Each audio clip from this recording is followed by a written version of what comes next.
Arindam Sharma, BTV report থেকে বলছি। দর্শক, চাকরিহারাদের এসএসসি অভিযানকে ঘিরে কত রকম রঙ্গনাটক চলছে বলুন তো কি? গুল বোঝেন? গুল? হ্যাঁ, নিশ্চয়ই বোঝেন। বিভিন্ন রকম গুল হয়। গুল কারা বোঝে না? যারা মূর্খ হয়। এই মূর্খদেরকে গুল মেরে মাথায় টুপি পরানো হয়। কিন্তু এই এত উচ্চশিক্ষিত শিক্ষকরা এত গুলগাপ কেন হজম করছে না আমার মাথায় ঢুকছে না। আপনাদের কি ঢুকছে মশাই?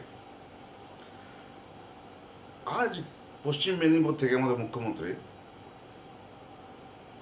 প্রথমত তাদেরকে তো হুমকিশরী বলেই ফেললেন, লিস্ট যোগ্যদের নিয়ে আপনাদের কি দরকার? আপনাদের নিজের চাকরিটা আছে কিনা দেখুন, আর মাইন্ডে পাচ্ছেন কিনা দেখুন, সোজা হিসাব।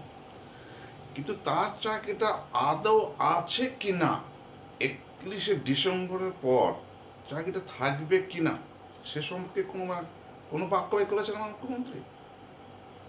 ভুল বলছে এই কারণে মশাই, তিনি ওখান থেকে বলে দিলেন আমি তো রিভিউ পিটিশন করেছি। আচ্ছা বলুন তো, রিভিউ পিটিশনকে আদৌ রাজ্য সরকার করেছে? করেন তো। রিভিউ পিটিশন কি নিয়ে করবে? তার হাতিয়ারটা কি? রিভিউ পিটিশন করবে যদি সত্যি টেন্ট আনটেন্ট নির্বাচিত করে সমস্ত তথ্য সহকারে যদি সেখানে সুপ্রিম কোর্টের সামনে উত্থাপন করতে পারে যে মশাই এই হচ্ছে অযোগ্য আর এই হচ্ছে যোগ্য, এবার আপনি কী করবেন করুন, তখন সুপ্রিম কোর্ট স্থির সিদ্ধান্তে আসতেই পারে। কিন্তু রিভিউ পিটিশন না করে রিভিউ পিটিশন হয়ে গেল। ব্রাত্য বসু তো প্রথম দিন চাকরিহারাদের সঙ্গে আলোচনার পর থেকে সমানেই তো ওই সেই তথাকথিত গুলমেরি চলেছে। আজও বলছেন লিস্ট পাঠিয়ে দিয়েছে। কি লিস্ট পাঠিয়েছে? ওটা কি যোগ্য অযোগ্যের লিস্ট হলো? ও তো সুপ্রিম কোর্টের একটা নির্দেশকে তথ্য সহকারে আইনগত স্বীকৃতি দেওয়া হলো যে এই যোগ্যগুলোর